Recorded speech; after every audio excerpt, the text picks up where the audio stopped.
지난주에 우리가 사도행전 13장 4절에서부터 바나바와 바울의 제1차 전도 여행이 시작돼 가지고 비시디아 구브로 섬에서 전도를 하고 비시디아 안디옥까지 와서 유대인의 회당에서 복음을 전했는데 거기서도 이방인들은 바울이 전하는 그 복음을 기쁘게 받아들였습니다. 근데 유대인들이 박해를 했어요. 그래서 사도행전 13장 50절에 보면 이에 유대인들이 경건한 귀부인들과 그 신의 유력자들을 선동하여 바울과 바나바를 박해하게 하여 그 지역에서 쫓아내니 두 사람이 그들을 향하여 발에 티끌을 뚫어버리고 이고니온으로 가거늘 제 아들은 기쁨과 성령이 충만하니라 그랬습니다. 그래서 비시디아 안디옥에서 박해를 받아가지고 바나바 바울이 백수십 킬로 떨어져 있는 그 이고니온으로 가게 됐다는 기사를 지난주에 보았습니다. 오늘 14장은 그 이고니온에서 하나님의 은혜의 말씀, 그 복음을 전하고 또 루스드라에 가서도 전하고 더베까지 가서 전하고 더베에서 이제 역순으로 더베, 루스드라, 이고니온, 비시디아 안디옥 그리고 밤빌리아에 있는 버가, 밤빌리아의 수도 버가에서 말씀을 전하고 그리고 아탈리아라는 항구에서 이제 배를 타고 다시 실루기아로 해서 스리아 안디옥으로 돌아오는 제1차 전도 여행이 끝나는 이야기를 14장에서 마무리해주고 있습니다. 이 제1차 전도 여행에서 보면 정말 이 바나바와 바울이 목숨을 걸고 복음을 전한 얘기 그리고 복음을 전하는 이 사람들을 복음이라는 것은 기쁜 소식이잖아요. 이 기쁜 소식을 전하는데 박해하는 사람들의 이야기 죽이려고까지 하는 거죠. 죽여서라도 전도를 못하게 해야 된다. 이게 복음에 대해서 반대하는 사람들이 가질 수 있는 마지막 생각입니다.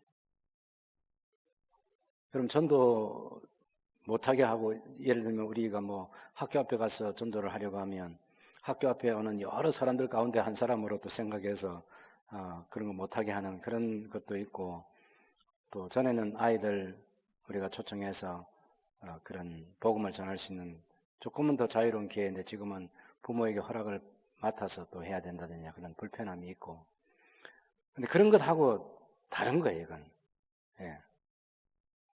복음을 전파했는데 들은 사람들이 마음에 분노가 생겨가지고 전도자들을 핍박하는 거예요. 더 이상 여기서 전도 못하게 회당에서 내쫓아버린다든지. 비시디아 안디옥 자체가 그 큰 성이잖아요. 그 경내 자체에서 전도를 못하게 하는 거예요. 얼마나 박해가 심한지. 피신을 하지 않으면 안 되는 거예요. 그런 상황이 생겼고 이고니온에서도 역시 복음을 전했는데 이고니온에 두 부류가 생겨났어요. 그런데 유대인들을 따르는 사람들이 하나가 돼가지고 두 사도를 돌로 쳐 죽이려고 했습니다. 돌로 쳐 죽이려고 하는 것은 얼마나 이 분노가 심했는지 아시겠죠? 스데반의 설교를 듣던 사람들이 스데반을 돌로 쳐 죽였잖아요. 그 정도 악감을 품는 거예요. 돌은 아무에게나 돌을 들어서 사람을 죽이는 거 아니에요. 구약 성경에 보면 돌로 치라는 그런 죄가 있어요. 그래서 유대인의 오랜 이 관습은 중대한 범죄자들은 돌로 쳐 죽인다 이랬어요. 그래서 스데반을 살려두면 안 된다 이렇게 생각해요. 스데반의 설교를 들으면서 마음에 너무 분노가 생긴 거죠. 스데반의 설교가 별 설교입니까? 스데반이 구약 성경 딱 요약해가지고 이제 구약에서 하나님께서 약속하신 그 구원자는 메시아 예수 그리스도다 그 얘기하려고 하는 거예요.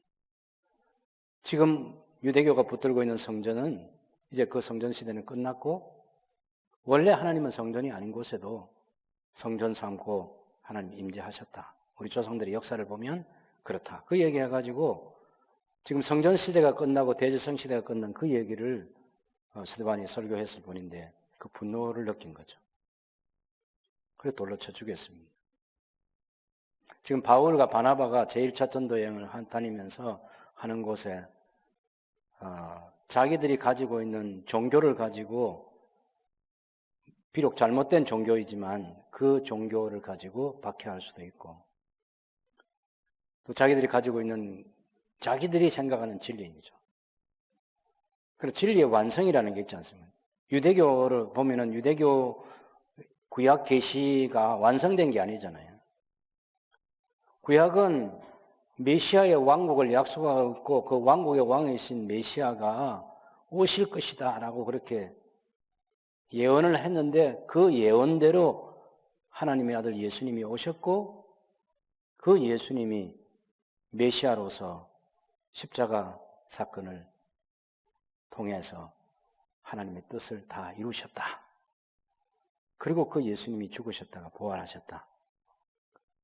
승천하셨고 다시 오실 것이고 이렇게 완성된 복음을 전하는데 그 뒷부분 그걸 감당을 못하는 거죠. 그렇게 해서 진리의 한 부분만을 가지고 지금 완전한 복음을 전파하는 당시에 사도 베드로, 요한, 또 스데반, 오늘 제1차 전도여행에 나오는 바울과 바나바 이런 사람들을 핍박하는 거죠. 그건 뭐 비시디아 안디옥에서도 핍박이 있었고 이고니온에서도 핍박이 있었습니다. 돌로 들어 치려하는 거. 루스드라에 갔을 때는 얼마만큼 박해가 있었냐면 19절을 잘 보면 유대인들이 안디옥과 이고니온에서 그 비시디아 안디옥에서 그리고 또 이고니온에서 와서 무리를 충동하니 이게 거리로 하면은 200km가 넘어요. 그 거리를 달려와가지고 이제 합세를 했어요. 예? 안디옥, 비시디아 안디옥에 있는 그 반대하는 유대인들, 이고니온에 있는 그 반대하는 유대인들, 이 둘이 만나서 같은 마음, 같은 뜻을 가지고 루스드라에 와서 무리를 충동해가지고 돌로 바울을 쳐 죽였어요. 거의 죽은 것처럼 하기 위해서가 아니고 죽이려고 돌을 쳤어요. 돌로 쳤어요. 그리고 내버렸어요. 이제 제자들이 둘러서 있는 이 장면을 보면 이 상황이 얼마나 심각한지를 알 수 있습니다. 여러분은 그 루스드라를 안 가보셨는데 저는 이제 우리 그 창원 시찰에 우리 목사님 장로님들 같이 그 루스드라에 다녀온 적이 있는데 거기 가면 루스드라 성이 무슨 우리 창원 시처럼 이렇게 큰 게 아니고 얼마 안 큽니다. 그냥 여기서 저기 보는 게 그냥 다 보여. 명곡 동만 하지도 않죠. 네, 조그만합니다. 그리고 이제 이쪽에 올라갈 때는 평지에서 쭉 이렇게 올라가지만 해발 고지는 한 1100m 정도 되는 높은 데예요. 전체적으로 하면. 그런데 이쪽에서는 이렇게 쭉 올라가는데 평평하게 올라가서 이제 성이 평지로 이렇게 이루어져 있는데 그 반대편은 바위들이 있는 그 절벽입니다. 거기 뭐 산 사람들 던져도 큰 상처를 입을 만한데 그 성 밖으로 내던져 버린 거죠. 이 절벽처럼 거기서 던졌다 이렇게 말하는 거지 바깥에 뭐 평지에 갖다 던진 그건 아니잖아요. 그런 상태인 거죠. 핍박. 그 정도가 어느 정도인지를 우리가 알 수 있는 내용이 거기 담겨 있습니다. 죽은 줄로 알고 시외로 끌어내쳤어요. 그래 당연히 죽은 줄 알았죠. 그럼 장사를 지내야 될 거 아니에요. 그런데 둘러서 있는데 바울이 일어난 것입니다. 물론 우리가 완전히 죽었다고 그렇게 볼 수는 없고요. 참 기적적으로 일어난 거죠. 왜냐하면 그렇게 해서 일어나가지고 바로 그 루스드라 성에 들어가가지고 그 다음날 더베라고 하는 또 수십 킬로를 가서 거기 가서 복음을 전하는 거 보면 바울이 이 회복된 거, 살아난 거, 회복된 거, 이거 다 하나님의 특별한 은혜로 살아나고 회복됐다는 사실을 알 수 있는 부분입니다. 중요한 이 성경 가운데 첫 번째 메시지는 핍박이라고 하는 것이 전도할 때 따른다는 거예요. 신앙의 자유가 언제나 보장되어 있지는 않습니다. 신앙의 자유가 언제나 보장되어 있지는 않아요. 물론 이런 집단을 이루어서 여기 거기 우리가 5절에 보면 이방인과 이 이방인은 이고니온에서 복음을 받아들이지 않는 이방인, 유대인도 역시 복음을 받아들이지 않는 유대인, 그리고 그 관리들까지 해서 돌로 쳐 죽이는 거예요. 중대한 범죄자로, 아니 예수 그리스도의 완전한 복음을 가지고 사람들을 구원하려고 전도를 했는데 그게 돌로 맞아 죽을 만큼 그렇게 중대한 죄를 지었어요? 바나바와 바울의 삶이 어떤 사람인데 돌로 쳐 죽이려고 합니까? 근데 복음을 거절하는 사람들 가운데는 이런 무서운 사람들이 있을 수 있다는 것입니다. 최근에 이 한국 교회가 경험하지 못한 이 코로나19 바이러스 사태인데, 이 사태가 끝난 뒤에 이제 신학자들과 목회자들이 이제 머리를 맞대고 예배라고 하는 것, 교회라고 하는 것 아마 심각하게 고민을 해야 될 그런 때가 오고, 너무 쉽게 예배를 포기한 사람들이 많이 마음 아파하고 후회하는 그런 때가 오지 않을까 하는 생각도 합니다. 제가 서두에 말씀드린 것처럼 이 오늘 예배 자리에 오시지 않는 우리 성도님들도 동일하게 하나님을 예배하는 것이고 하나님이 그 예배를 받으신다고 제가 선언했습니다만은, 공권력이 교회 예배를 하라 말라 소리를, 그건 안 되죠. 그건 선을 넘는 일이에요. 어느 도의 도지사가 조건부로 예배를 허락한다. 아니 조건부를 왜 자기가 정합니까? 누가 그런 권력을 줬어요? 조건부 권력을. 어느 국회의원이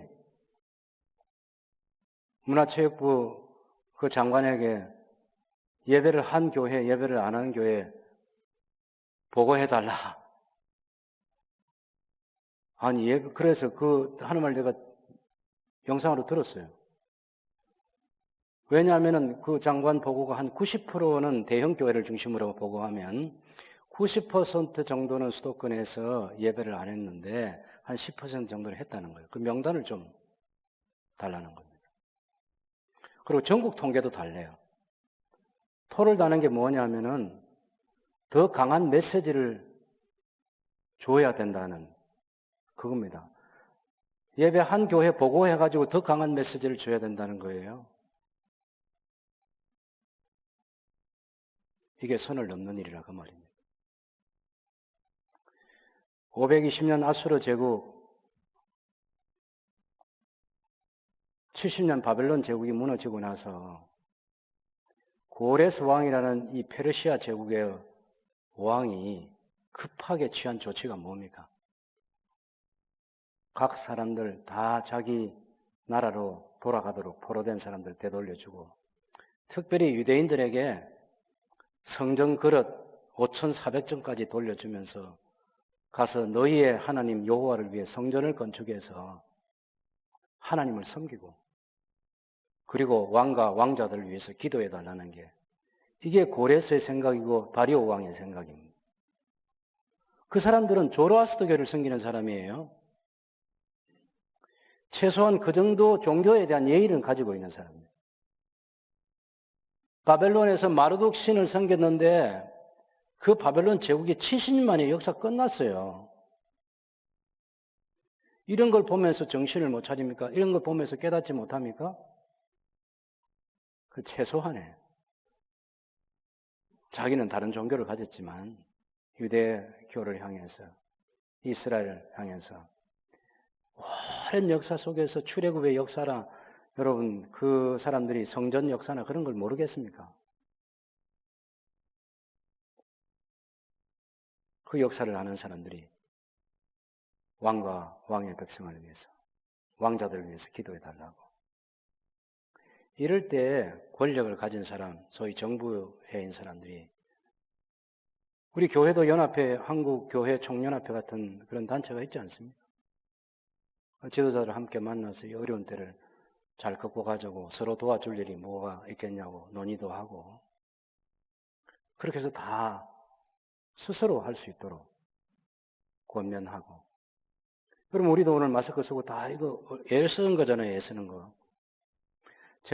저도 한 주일 지낼 때마다 한 문장이라도 더 이렇게 줄을 쓰는 이유가 한 사람이라도 우리 성도들 보호하기 위해서 그런 거예요.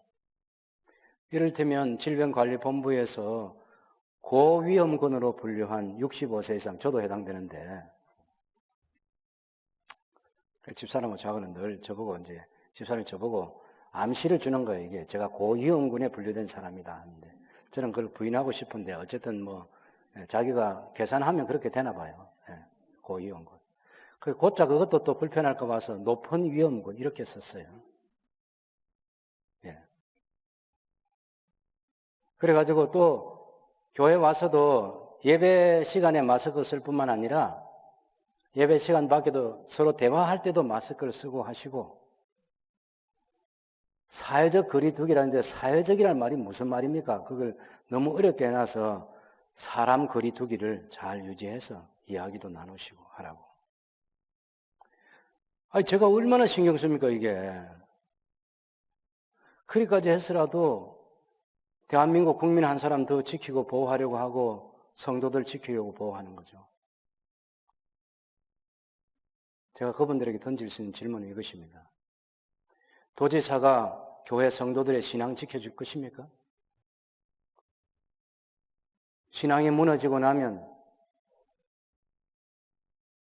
국회에서 결의를 해가지고 전에 교회 다니는 사람들은 다 교회 가십시오라고 결의를 해주실 겁니까?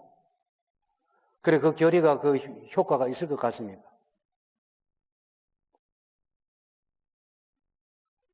지금은 교회를 향해서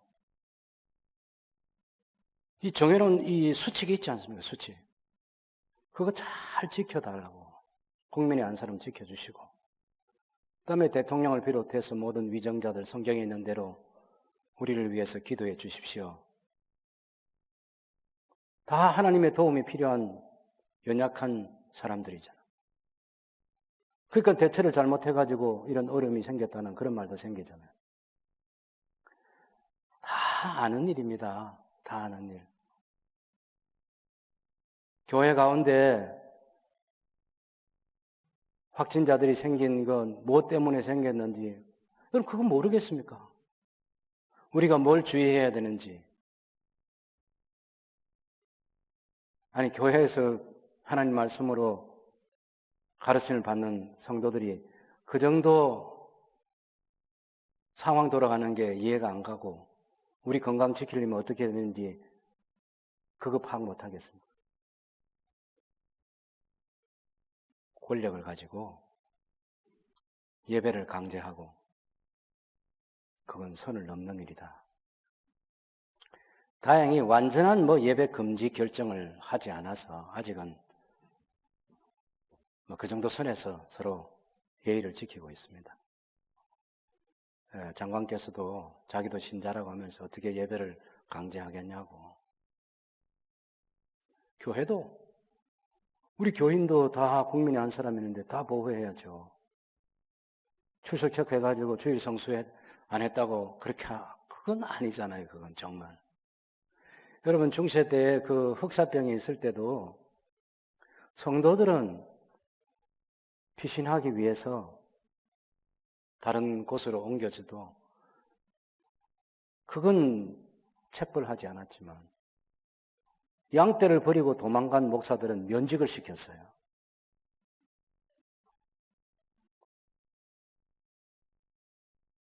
교회 역사와 하나님의 말씀의 잣대를 가지고 우리는 우리 시대를 다 살아가는 겁니다.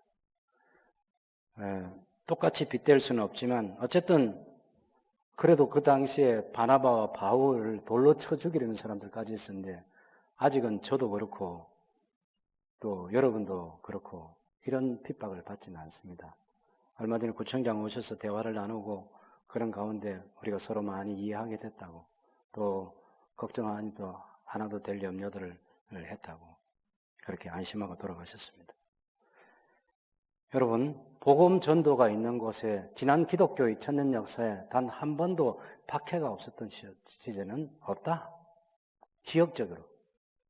때로는 개인에게, 때로는 공동체. 중요한 것은 그런데도 왜 복음을 전하냐는 겁니다. 그런데도 왜 전도를 하느냐는 거죠. 뭐가 다르냐? 교회의 성도들이 전하는 그 복음, 교회가 파송한 선교사님들이 전 세계로 흩어져서 복음을 전하고 어마어마한 비용이 드는 그 일을 그리고 가서 전하는데 대접받지도 못하고 지금도 숨죽여 가면서 복음의 밀수꾼으로 활동하는 선교사님들이 선교의 자유가 이루어지는 그런 곳이 얼마나 많이 있겠습니까? 그런데도 왜 전도를 해야 되느냐? 구원 얻는 복음이기 때문에 그렇습니다. 하나님의 진노에서 구원을 받아야 돼요. 죄에서 구원을 받아야 합니다. 지옥의 형벌에서 구원을 받아 천국으로 가야 합니다. 하나님의 왕국에서 영원한 왕국에서 살아야 됩니다. 이 세상 왕국은 다 사라집니다. 다니엘서를 읽어보면 제국의 변동이 되는 그림들이 다 나와 있지 않습니까? 역사는 그대로 됐지 않습니까? 어떤 나라도 영원한 나라가 없고요. 어떤 권력자도 영원한 권력을 가지고 있지 않고요. 다 무너지고 다 사라집니다. 성경과 역사는 영원한 나라는 하나님의 나라밖에 없다. 이렇게 말하는 거죠. 그 나라에 들어가려면 이 사도 바울이 그 22절에도 얘기했지만 우리가 하나님의 나라에 들어가려면 많은 환난을 겪어야 할 것이라. 복음 때문에 환난을 겪는 거예요. 사도 바울과 바나바가 죽을 고생을 해가면서까지 복음을 전하는 이유가 여기 있습니다. 하나님의 나라 때문에. 그런데 사람들이 그 나라에 들어갈 준비가 안 되어 있는 거죠. 여러분 8절 이하에 보면 루스드라에서 나면서부터 걷지 못하는 이가 있었는데 바울이 9절에 보면 바울이 말하는 것을 들었다 이렇게 말하고 있어요. 바울이 말하는 게 뭐겠습니까? 천지 창조에서부터 시작해가지고 구약 계시뿐만 아니라 예수님까지 다 얘기하는 그게 바울이 말한 것 아니잖아요. 바울이 말한 것은 복음. 예수님께 완성된 십자가와 부활의 복음, 생명의 복음, 영생의 복음, 구원 얻는 복음. 이 복음을 전했는데 그 나면서부터 걷지 못하던 이분이 듣고 들었어요. 그래서 바울이 거기 듣는 사람들 딱 주목해 보니까 그 사람이 구원 얻을 만한 믿음이 있다는 걸 알게 된 거예요. 이건 바울이 보통 사람 아닌 거 아시죠? 저하고 여러분이 전도로 와가지고 이 사람이 딱 얘기 좀 해보고 구원받을 만한 믿음이 있구나 이렇게 우리는 그건 못합니다. 그러니까 물어보는 거죠. 이 복음을 받아들이겠는지 믿음으로 예수님 영접하시겠느냐고 초청도 하고 초청하게도 하고 바울은 딱 보니까 이 사람이 구원 얻을 만한 믿음이 있는 거야. 바울이 로마서에서 무슨 얘기를 했습니까? 믿음은 어디서 와요? 들음에서 와요. 들음은 그리스도의 말씀으로 오는 겁니다. 바울이 로마서의 편지를 쓴 것은 제3차 전도 여행을 마치고 돌아가기 전에 고린도에 머물고 있을 때 그때 쓴 게 그 사도행전 20장 1절에서 3절까지 보면 고린도에 그 겨울에 석 달 동안 머물고 있을 그때에 로마서라는 걸 썼는데 거기서 믿음은 들음에서 오고 들음은 그리스도의 말씀으로 말미암는다고. 그리고 믿는 자에게는 구원을 얻는다. 이렇게 얘기했잖아요. 다 자기 경험해 본 거예요. 하나님께서 바울을 통해서 다 역사하셔서 자기가 전도를 여기저기 많이 해보니까 믿음 그거 아무에게나 생기는 거 아니다. 믿음은 반드시 말씀을 들은 사람이 믿음이 생기고 그 믿음은 그 말씀은 다른 말씀이 아니라 그리스도의 말씀이다. 이렇게 얘기를 하고 있어요. 바울이 지금 그 그리스도의 말씀을 전한 거예요. 그러니 그 사람이 구원을 만한 믿음이 생겼죠. 그 안에 우리가 교리적으로 정리를 하면 성령께서 역사하신 그런 것들 다 얘기해야 되겠지만 우리가 그것을 다 건너뛰고 어쨌든 복음을 전할 때 이 사람이 듣고 구원하는 믿음이 생겼어요. 바울이 일어나라 그런 거죠. 그랬더니 이 사람이 나면서부터 걷지 못하는 사람인데 얼마나 오랫동안 일어나 본 적이 없는 사람이에요. 이 사람이 일어나야 한다고 일어났어요. 여러분 한번 일어나 보세요. 아무도 안 일어나, 이게. 내가 부탁하지 않아 일어나 보세요 하는데도 아무도 안 일어나. 나중에 나 한번 볼 거야. 다 일어나서 걸어가겠지. 그런데 이 사람은 걸어본 적이 없는 사람인데 일어나라 한다고 일어난다? 일어났어요. 일어나서 걸어봤어. 이쪽으로 가보고 이쪽으로 가보고 걸어보는 거야. 걷기도 하고 뛰기도 하고 얼마나 기쁘고 얼마나 감격하고 아니 어떻게 이런 일이 있을 수가 있어. 그래서 사람들이 급하면요 표준말이 안 나옵니다. 사투리가 나옵니다. 저 진주 사람들은 머리카락이라 하지 않고 먹그대이라 하고 이래요.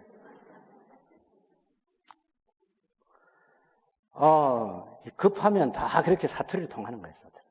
저도 여러분하고 설교할 때는 뭐 신경 써서 얘기하는 정도는 아니지만 그래도 이 정도 수준인데 고향 가서 친구들 만나면 옛날 어릴 때 그 말 그대로 다 쓰기 때문에 저도 똑같이 삽니다. 여기 루가오니아 방언으로 이건 사투리건 사투리. 자기들도 놀래가지고 루가오니아 방언으로 그 사투리를 가지고 신들이 사람의 형상으로 우리 가운데 내려오셨다. 이렇게 얘기하는 거예요. 지금 바나바 바울이 사람의 사람 분명히. 그런데 그 기적을 보고 이건 신으로 신이 사람의 모양으로 우리 가운데 내려오셨다. 이렇게 얘기하는 거예요. 그 신이 누구냐면 두 신인데 제우스라는 신과 헤르메스라는 신이에요. 이 루스드라 성에는 전설이 있어요. 전설이. 아주 오랜 옛날에 이 제우스 신하고 헤르메스가 이제 이 루스드라 성을 방문을 했는데 사람의 모양으로 방문을 했는데 그 성의 사람들이 영접해 주지 않은 거야. 그래서 홍수로 멸망을 시켰다는 그런 전설이 있어요. 그래서 그 전설을 지금 바울 시대에 그건 오래전 얘기잖아요. 그런데 지금 이 루스드라 성에 살고 있는 사람들이 혹시 그때처럼 우리를 홍수로 멸하면 어떻게 하나 겁이 나가지고 이건 사람이 아니고 신인데 그래서 소 여러 마리를 끌고 왔어요. 그게 소 한 마리 몰고 온 게 아니라 여러 마리의 소를 되어 있지만 사실 여러 마리의 소입니다. 여러 마리의 소. 제사를 지내도 이렇게 높으신 제우스 신장은 최고의 신이거든. 그리스 신화에 나오는 최고의 신이고 로마에서는 이 최고의 신을 주피터라고 하는데 사실은 같은 신인데 이름을 다르게 부르는 거죠. 그리스에서는 제우스, 그다음에 로마에서는 주피터라는 이런 신. 여기 그 대변인 말을 하는 여러분 그 최고의 신이 말 많이 하고 그러면 안 되잖아요. 딱 무게를 잡아야 돼. 무게를 잡아야 돼. 그러니까 이 바나바는 무게를 잡았던 것 같아요. 우선 사람이요 품격이 있잖아요. 품격이. 실제로 사도 바울에 대해서 그 인물에 대한 연구를 한 사람들이 보면 사도 바울은 키도 작고 뭐 다리가 안짱다리고 뭐 머리가 뭐 이렇게 대머리가 되고 뭐 눈 안질이 안 좋고 이렇게 해서 아주 겉으로 드러난 모양새는 볼품이 없어요. 근데 바나바는 그런 묘사 자체가 안 돼 있어. 그래서 보면 적어도 사람들에게 그래도 그 교회 공동체에서 그 정도 인정을 받으려면 사람이 무게감이 있어. 무게감이 있어. 그래서 탁 뒤에 있고 앞에 나와서 이 바울이 유창하게 말을 하고 하니까 이 사람이 대변인이고 대변인신 헤르메스라는 대변인이고 이 사람이 왕초신인 그 제우스구나. 그렇게 해서 제사들이 나온 거예요. 바나바 바울이 깜짝 놀랐습니다. 옷을 찢었어요. 소리를 질렀어요. 여러분, 우리가 여러분들하고 똑같은 사람입니다. 여러분과 똑같은 성정을 가진 사람인데 왜 우리에게 이렇게 합니까? 그러면서 거기 15절에 보면 바울이 그들에게 말하고 있는 이것이 복음을 전파하는 이유 중의 이유입니다. 보세요. 우리도 여러분과 같은 성정을 가진 사람이라. 여러분에게 복음을 전하는 것은 이런 헛된 일을 버리고 천지와 바다와 그 가운데 만물을 지으시고 살아계신 하나님께로 돌아오게 함이라. 베드로에서요. 바울은 유대인의 회당에 사는 설교하고 루스드라처럼 유대인의 회당이 없는 데서 유대교의 역사, 구약 배경이 없는 사람들에게 하는 설교가 다른 거죠. 유대인들이 있으면 당연히 아브라함 이야기부터 해야지. 그리고 말라기 이야기하고 세례자 요한 얘기하고 예수 그리스도 얘기하고 이렇게 해야죠. 근데 여기 루스드라 사람들은 그런 거 몰라. 아브라함, 이삭, 야곱 얘기 모른다고. 이스라엘의 역사를 모르는 거죠. 근데 분명한 것은 자기들을 이 나면서부터 걷지 못한 이 사람 일으켰다고 해서 신으로 생각하고 제사를 드리는 이런 사람들에게 이 헛된 일을 못하게 하려고, 예? 천지와 바다와 그 가운데 만물을 지으시고 살아계신 하나님께로 돌아오게 함이라. 그것 때문에 우리가 복음을 전하고 있습니다. 이 얘기하는 거예요. 여러분, 헛된 일, 그걸 보고 참을 수 없어서 복음을 전하는 것입니다. 헛된 일. 한국에 왜 선교사님들이 이렇게 많이 오셨습니까? 왜 오셔서 풍토병으로도 많이 돌아가시고 질병에, 여러 가지 질병에도 시달리고 문화적인 충격에도 시달리고 그런 어려움을 감내하고 때로는 선교자가 되기도 하고 이 땅을 밟은 지 며칠이 안 돼서 돌아가시기도 하고 그런데도 계속해서 선교사가 와서 한국 교회의 꽃을 복음으로 성경으로 피워나온 것입니다. 왜? 한국 사람들이 예수님을 모르니까, 성부, 성자, 성령 하나님을 모르니까, 창조주 하나님을 모르니까 우상 숭배를 하고 있어. 캄캄한 땅이었다고 표현하고 있지 않습니까? 이 어둠의 흑암의 세력, 어둠의 세력, 우상 숭배하고 있는 나라에 창조주 하나님 얘기해 주시기 위해서, 살아계신 하나님을 섬기도록 하기 위해서, 믿어야 될 걸 믿도록 해주기 위해서, 믿어서는 안 될 것을 믿지 않도록 도와주기 위해서, 그래서 한국 땅에 온 거예요. 이게 사도 바울과 바나바가 헛된 일 그거 하면 안 되기 때문에 지금 돌로 쳐 죽이려는 사람들이 있는데도 불구하고 또 전도하러 나가는 이유가 거기 있는 거예요. 헛된 일을 하면 안 된다. 얼마나 안타까우면 그러겠어. 여러분, 우리 한국에도 사도 바울이 오면 또 다른 얘기 했겠죠. 내가 당신들 보니까 삼신할매 성기는 보니까 너무 안타까워서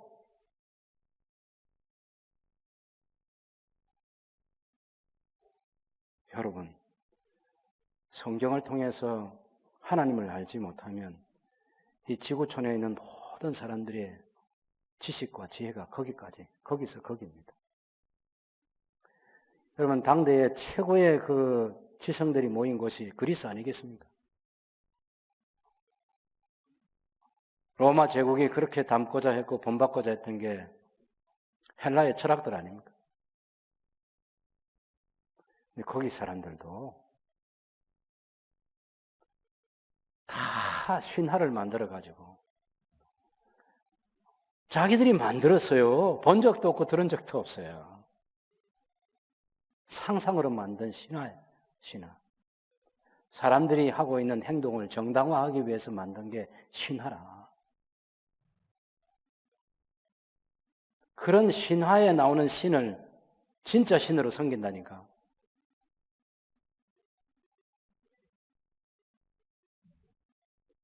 그거 하면 안 된다고 나중에 바울이 그리스까지 가서 복음을 전하지 않습니까? 거기나 여기 르스트라나 똑같은데 이런 헛된 신을 섬기는 거예요. 여러분, 우리의 마지막 종국은 하나님의 나라, 완성된 하나님의 나라 맞죠? 예, 저하고 여러분이 같은 신앙 가지고 있습니다. 근데 천배 만배 양보해가지고요. 천국이 없다 해도 저는 우상 숭배 안 하고 제 의식이 살아있는 동안 성경이 말씀하고 있는 이 하나님을 믿는 것만으로도 만족하고 행복하고 죽어도 여한이 없습니다. 여러분, 저도 우리 족보에 그 63대 손이라고 그러던데 다 그 돌 앞에 가서 절하고 흙무더기 앞에 가서 절하고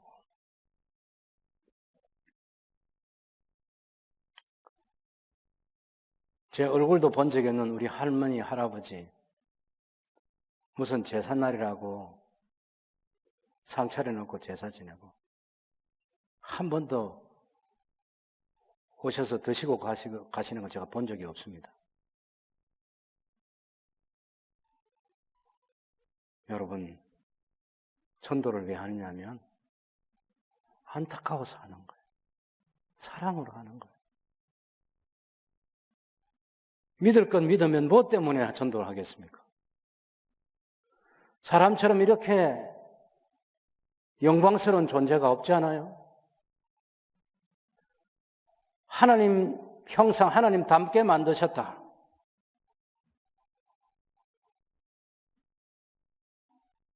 천지를 하나님께서 창조하셨다. 천지 그 가운데 있는 만물을 하나님이 지으셨다. 이거 하고요. 그 시대에 신들을 사람이 만드는 신화하고 이 두 개의 신세계가 있는 거예요. 그래서 창조주 하나님을 믿으라. 창조주라고 하면은 성부, 성자, 성령 하나님이 다 창조주 하나님. 완전한 지식과 완전한 설계도와 전능하신 능력으로 만드신 그 하나님을 믿으라는 거예요. 그런데 이쪽에 오면 제우스 신이다, 그 신의 대변인 헤르메스다. 여러분, 가나안 땅에도 온갖 바알, 아세다롯, 또 밀곰, 그런 우상들, 또 저기 블레셋은 또 물고기 신, 다곤 신. 전 세계에 성경이라는 이 계시를 통해서 하나님을 알지 못하는 사람들은 믿어서는 안 될 그런 피조물을 사람의 머릿속에서 만든 그런 신화의 신, 이런 걸 섬기는 거야. 그게 안타까워서 전도하는 것입니다. 그게 안타까워서 선교사 파송하는 것이고. 여러분, 캄보디아 땅에 우리 박서주 선교사님 보냈는데 그 땅의 사람, 우리 선교사님 통해서 예수 믿는다고 저하고 여러분한테 뜻볼 게 뭐 있습니까?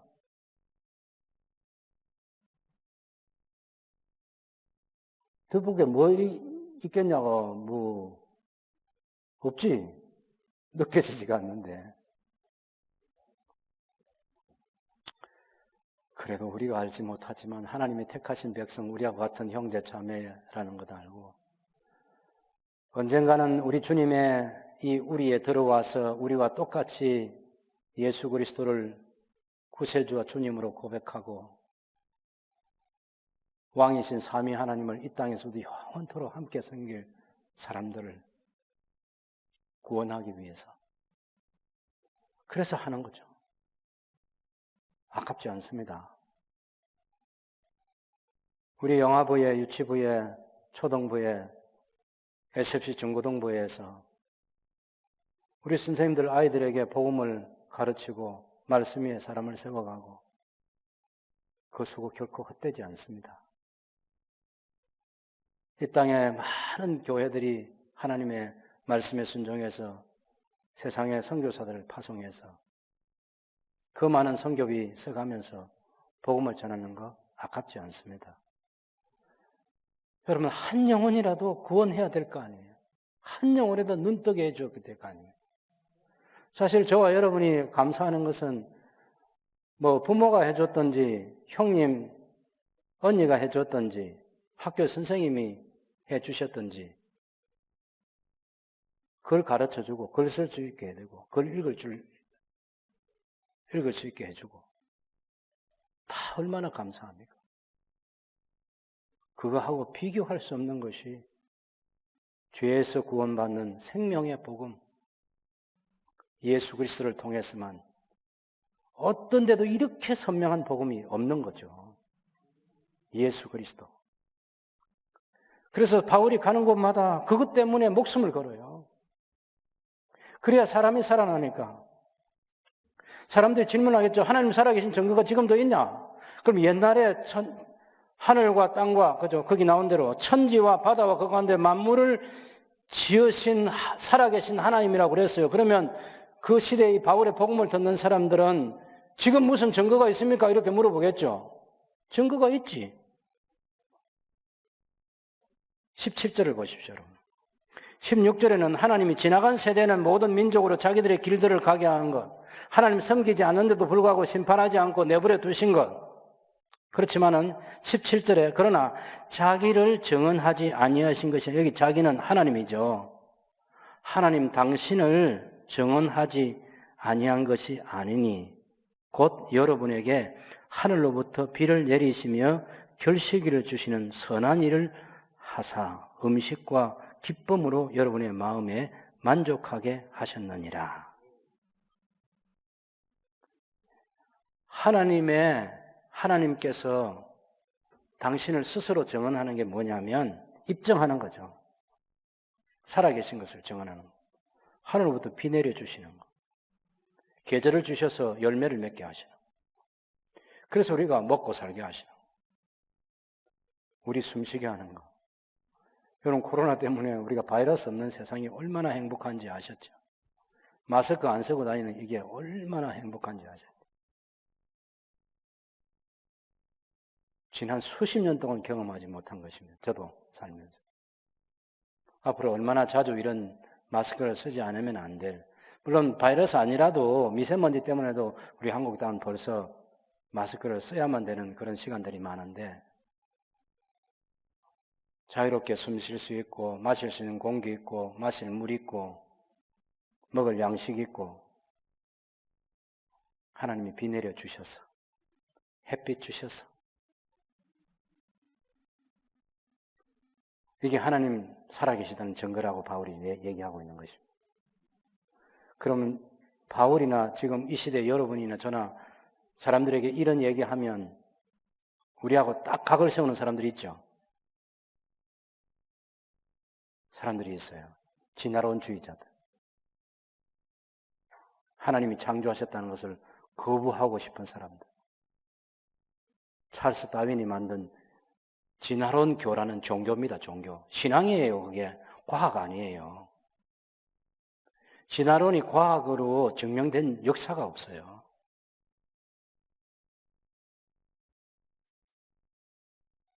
종교라고 종교. 신앙이 되어버려요. 신앙이. 근데 우리 그런 사람들에게 그 진화론 신앙이 잘못됐고 성경이 말하는 이 창조 신앙이 바른 신앙이다. 이거 얘기하기 위해서 복음 얘기하는 거죠. 당연히 성부, 성자, 성령 하나님의 역사를 말하는 거죠. 그런데 전도의 결과는 비시디아 안디옥에서도 여러분 어떤 일이 있었냐면 거기 비시디아 안디옥에서 13장 48절은 이방인들이 듣고 기뻐하여 하나님의 말씀을 찬송하며 영생을 주시기로 작정된 자는 다 믿더라 그랬어요. 이고니온에 가서도 14장 1절에 보면 이고니온에서 두 사도가 함께 유대인의 회당에 들어가 말을 하는데 유대인과 헬라인의 흩한 무리가 믿더라 그랬고 그것을 사절에서는 그 시내 이고니온 시내 무리가 나뉘어서 유대인을 따르는 사람도 있고 두 사도를 따르는 사람도 있었다 이렇게 말하고 있어요. 루스드라 성에 가서도 당연히 사도 바울이 복음을 전해서 이 나면서부터 걷지 못한 사람이 기적적으로 걷게 된 일도 있지만 그 전하는 복음 때문에 믿는 사람들이 생겼겠죠. 그 루스드라에 우리 김정목 목사님 제가 같이 방문했는데 그 놀라운 일은 뭐냐면은 입구에 가면은 거기 바위가 많은데요. 그 바위를 파서 예배 처소가 마련되어 있어요. 위에 올라가면 이쪽에서 올라가 보면 그 예배 처소에 들어가는 문들이 있는 그 방이 있고 바위 위에 올라가 보면 거기 십자가 형태를 만들어 놨어요. 그걸. 그 루스드라 성에 있는 그 교회라고. 저희들이 방문하기 얼마 전에 그 발굴이 돼가지고 손님 맞을 준비를 해놨더라. 이 루스드라 성에 그리스도인이 당연히 생겼겠죠. 거기서 이제 저 안디옥에서 이고니온에서 이 반대하던 유대인들이 여기까지 한 200km 달려와가지고 바울을 죽이려고 했어요. 옛날 얼마 전만 해도 불과 오래되지 않았습니다. 바울이 예루살렘에서 다메섹까지 한 200km 되는 그 거리를 달려가서 믿는 사람들 잡아오려고 갔던 200km의 바울의 역사가 있어요. 이제는 상황이 정반대로 돼가지고 바울을 죽이는 사람이 200km나 달려와서 그런데 바울이 두려워하지 않았어요. 담대하게 복음을 전했어요. 루스드라에서 일어나가지고 그 성으로 들어갔다는 얘기, 그리고 이튿날 더베로 가가지고 거기서 전도를 해서 거기서 많은 사람이 그리스도의 제자가 됐다는 것은 목숨을 두려워하지 않고 복음을 전하는 바나바와 바울 때문에 일어난 역사를 성경은 생생하게 말하는 거죠. 이것이 하나님의 은혜의 복음을 전하는 일이라는 것입니다. 두 부류로 나눠집니다. 어떤 곳에서는 전도의 열매가 적을 수 있고 어떤 곳에서는 전도의 열매가 많을 수도 있어요. 그리스도의 제자들이 도베에서는 많이 생겨났어요. 21절은 복음을 그 성에서 전하여 많은 사람들을 제자로 삼고 루스드라와 이고니온과 안디옥으로 돌아가서 다시 귀향하게 됐다. 그리고 돌아오면서 제자들을 굳게 세우고 하나님의 나라에 들어가면 많은 환난을 겪어야 한다. 저도 여러분과 같이 이 성경을 읽고 동일하게 우리 마음속에 간직하고 있어요. 앞으로 무슨 일이 일어날지 모른다고. 어제 제 집 사람은 예수님 빨리 오면 좋겠다고 이렇게 얘기하던데 그걸 왜 물어보니까 사람 살기 어려운 세상이 오고 있잖아 그래. 내가 아직 경상도 말로 하면 가마타. 예? 이 정도 타락하고 이 정도 적대적이고 앞으로 갈수록 훨씬 더 악하고 살기 어려운 시대가 올 거예요. 그때 빠르지도 않고 늦지도 않고 우리 주님 다시 오실 것입니다. 그때까지는 어떤 환경이 주어져도 그 환경 아래서 신앙생활 잘하는 저와 여러분들이 되어야 되겠습니다.